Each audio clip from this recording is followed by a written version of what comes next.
Welcome to the Fishbowl Radio, everybody. My name is Chief here, and joining me today is Juicy. We're doing our LSU football offensive and defensive breakdown, basically, here as we enter the 2024 season here on the Fishbowl Radio here. I'm about to, start. We're here live on YouTube here, and I'm wondering here if they're going to give us the opportunity here. We're going to try to boot it up on Instagram pretty soon here, but without further ado, everybody, Juice, how you doing today, Juicy? What up, everybody? So, Juicy, we're going to look at offense first, and then we'll go to defense.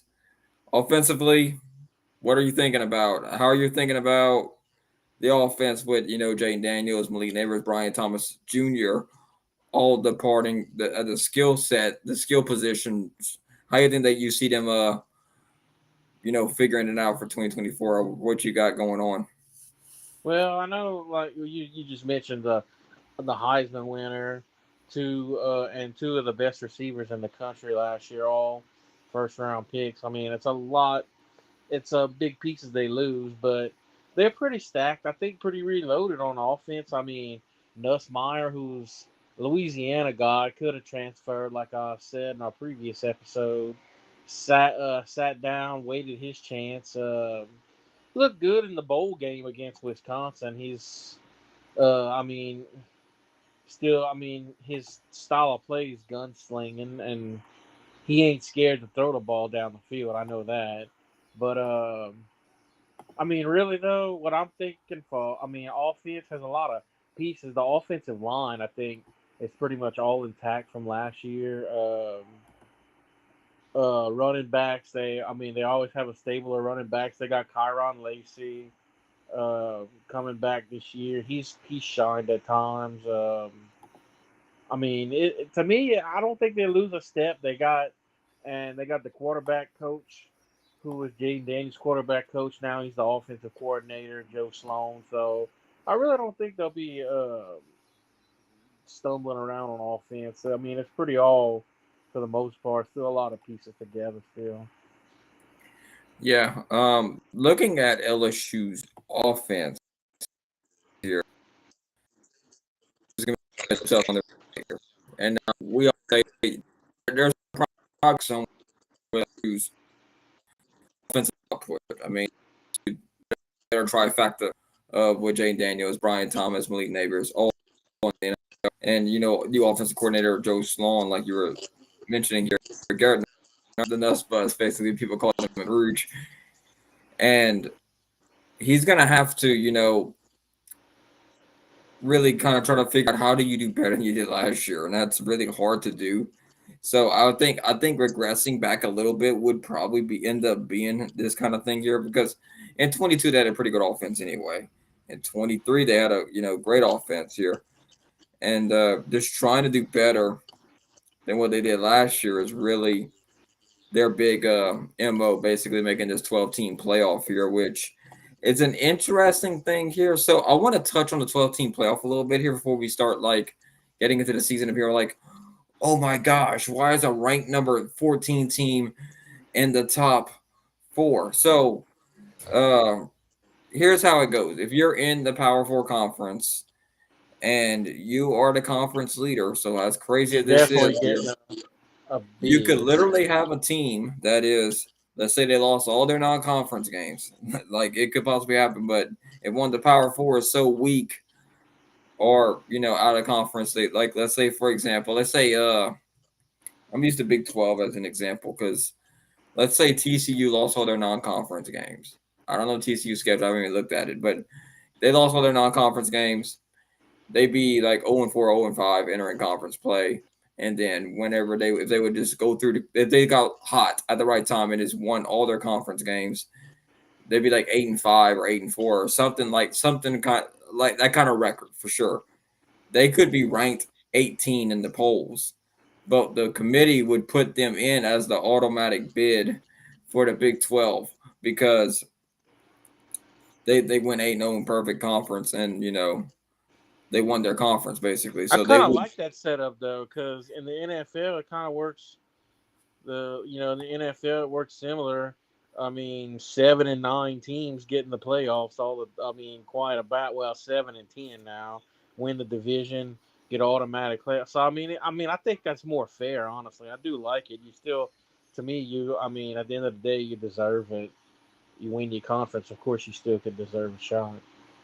Yeah, I think that it'll look better for sure at that rate, kind of looking and seeing what's going on here. But just that kind of thing, it's really one of those things here. So that playoff here, I think LSU has a good chance of making the playoff. They're going to be in contention for it, but they kind of have a favorable schedule if you look at it. We're not going to touch too much on LSU's schedule. We're going to be looking more at like the personnel groupings and stuff like that. So Kyron Lacey did transfer he came from the Louisiana Raging Cajuns, spent some time under Billy Napier over there, went to Baton Rouge. Now he's wide receiver one. He had some trouble with some drops, like in 22, a little bit better in 23. How do you see Kyron Lacey doing as a wide receiver one in Baton Rouge this year with Nussmeyer in the center? I expect big things out of him. He's one of the veterans in the receiving core now. He's been there a while. Played, like you said, played at UL for a year. He's learned under Billy Napier too. He's a pretty good offensive mind, especially in the Sun Belt. So he's he's probably the guy that gets leaned on this year. Yeah, I would say that for sure because LSU's got a really veteran offensive line. If I always say this with two of the biggest groupings that I really look forward to. I don't care how good of a quarterback you are, or how good of a wide receiver you are. You're nothing without your offensive line. If you only got 2 seconds to the ball, them guys are out there Well, giving you what. if that offensive line did protect Nussmeyer like they did Jaden Daniels, who went on to win the Heisman, I don't expect Nussmeyer to have too many issues this year. Like Will Campbell is going to be the guy anchoring that line for sure. That's like their top dog on the line. So it'll be interesting to see how they do with that there and how LSU can, formulate this and make it out to be really good here. I wish LSU would run the ball a little bit more than compared to last year. They didn't have the best running game for sure. It was Well, they mostly didn't really Jake have to, Daniels. though. They didn't really have to. Um, So, ranking LSU on return of a weighted production metric that ESPN put out, they ranked 60th in the country here. Like we talked about, Jane Daniels, Malik Neighbors, Brian Thomas Jr. all in the That's a NFL. lot of yard. That's a lot of yards they lost right there. So that's So, understandable. but LSU does bring back a bunch of defense. Not to say they had a great defensive year last year for sure. That was the one that the Ole Miss game, very famous last year. They couldn't stop Ole Miss's offense. Ole Miss's defense really couldn't stop LSU's offense. They both gave up a ton of points. People are hoping that Harold Perkins gets back to his 2022 side that he had here. Savion Jones, Jacobian Guillory, Braden Swinson, Greg Penn, Major Burns, defensive back, and Sage Ryan are all important returners on that end of the field. So they also have a couple of transfers coming in. Jordan Gilbert out of Texas A&M. They could earn starting roles in PJ Woolen, who's a true freshman cornerback who had a great spring. So we're gonna see what happens with this defense here. How are you looking at defense, Juicy? Is there something they got rid of the defensive coordinator? What you thinking I'm about thinking. Well, I'm thinking like we touched on how they might take a little step back on offense last year, but I think this year with the staff hires they made on defense and completely revamp the defensive staff, I think they're gonna whatever they lose on offense, I think they'll pick up on the defensive side of the ball, probably plus a little bit. I've heard that I've heard from the spring game. I didn't get to watch it, but I've heard that the defense played much better and looks much better and much more organized and much more in tune with schemes and everything. Now LSU did lose 2 players to the NFL draft. Makai Wingo and Mason Smith. They both went to the NFL draft. So Woodland looks like he's kind of won the starting job. He's a 3-star true freshman. He stands 5'11", 165 pounds. So FPI given for LSU here, they give him a 25.3% chance of making the college football playoff. So 75% chance, you said? wait, what? What you said, a 75? A 25.3% Oh, chance of that's making still it. pretty still pretty healthy chance, I would Yeah. think. So and the other metric to that one would be a 74.7% chance to miss it. So uh the projection, like for LSU go 10-2, they got him at 43.3%. I can see LSU getting 10 wins for sure. And probably making the playoffs. If they get It- 10 wins, I'm It's pretty gonna. sure they'll. I think you look at the schedule. You have USC, Nichols at South Carolina, UCLA, South Alabama, Ole Miss, at Arkansas, at Texas A&M, Alabama, at Florida, Vanderbilt, and Oklahoma. So The home games are they got all their tough ones at home with the exception of Vanderbilt. yeah, and the I guess if you want to call USC a kind of a road game, I mean, even though it is a neutral site, it is closer to Los Angeles. You know, could very well be a USC crowd over there for sure. UCLA at home would be a good one to go see. I'm not really too concerned with Arkansas. Like I mean, the schedule really is favorable to LSU for sure. And I'm looking at it right here. It's very manageable. The two teams I'll be looking at, or well, two teams at the most I'll be looking at right now is Alabama and Oklahoma. Looking at it first peep here, um, because regardless of like what Alabama lost the transfer portal, it's still Bama. You're still gonna have to deal with the Nick Saban leftovers for sure. But a That lot of Nick Saban's players left too, though. yeah, they still got some though that were under him though that stayed over there. Oklahoma could very well be an interesting one to see how they adjust to the I think SEC. the way we talking, I think LSU is gonna win no less than. I don't think they're gonna win no less than 9 and no more than 11 would be their best case. But I think 9 or 10 games is what they're going to end up winning. So offseason LSU lost Mike Denbrock to Notre Dame. So like he replaced Denbrock with Joe Sloan and Cortez Hankton. They're both co-offensive coordinators for LSU here. So Sloan was LSU's quarterback coach for the past 2 seasons and previously called plays at Louisiana Tech in 2021. Wanted to add a little background to him there. So looking at if Nussmeyer plays like he did in the bowl game, I think LSU they're going to be all right. They're going to be a-okay. Well, he'll have a great offensive line, and they So got Jaden Daniels the Heisman. So yeah, so we'll see. Like, I mean, they return a lot on that offensive line is like a veteran group. Now it's up to the skill guys to do well, which LSU usually does pretty well with wide receivers. I mean, you look at the past and recency of what they've been able to produce between Jamar Chase, Justin Jefferson, in 2019 team, and Malik Neighbors, Brian Thomas Jr. They're no slouches either. So we'll see what happens here. They don't have like the weird thing about the schedule with the SEC is it's going to take the top 2 teams in the conference. So LSU could very well be one of the top 2 teams in that conference out of everybody. So I think they got a good break though. Here's the weird thing: Arkansas could be very well be a trap game. They always play LSU tough. They are very known to play LSU really tough, and you can't really just say they're not going to be there. Well, we'll see what happens. A&M, they lost a lot. They really did over this last couple of years. Jimbo, and then It, Jimbo got fired. So yeah, Jimbo's gone. So that is something that we're gonna have to look at here for sure and see what is going on there.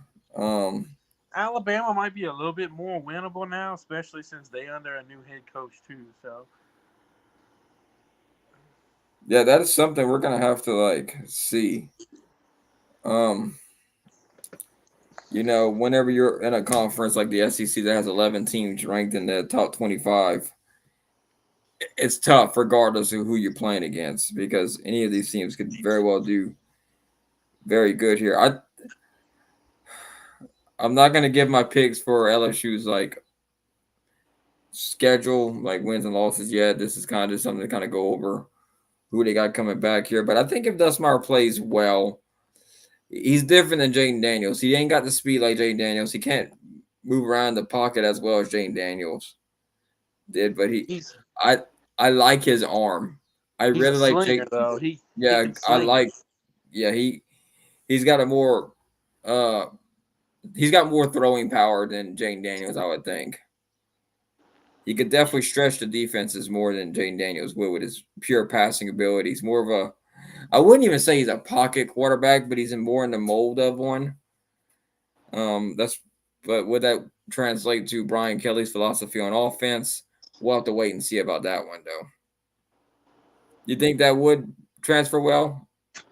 More of a pocket passer and Brian Kelly? Well, Brian Kelly, when he was at Notre Dame, tended to have a lot more like pro style and pocket pass, run the ball. When he came to LSU, it's been kind of a different tone with with quarterbacks like Jaden Daniels, who didn't really, what you would say, fit his style of offense that he likes when he was at Notre Dame. Like he had like the likes of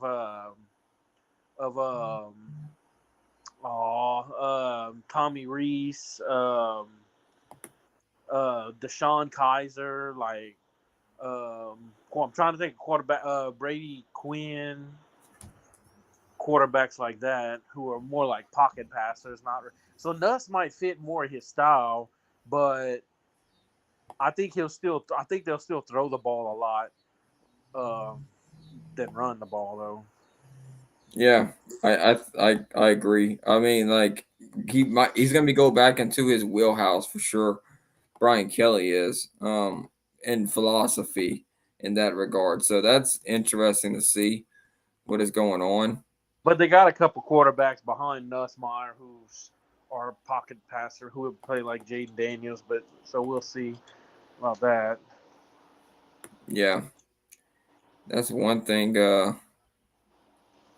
We'll have to see what happens here with all that there. But let's see.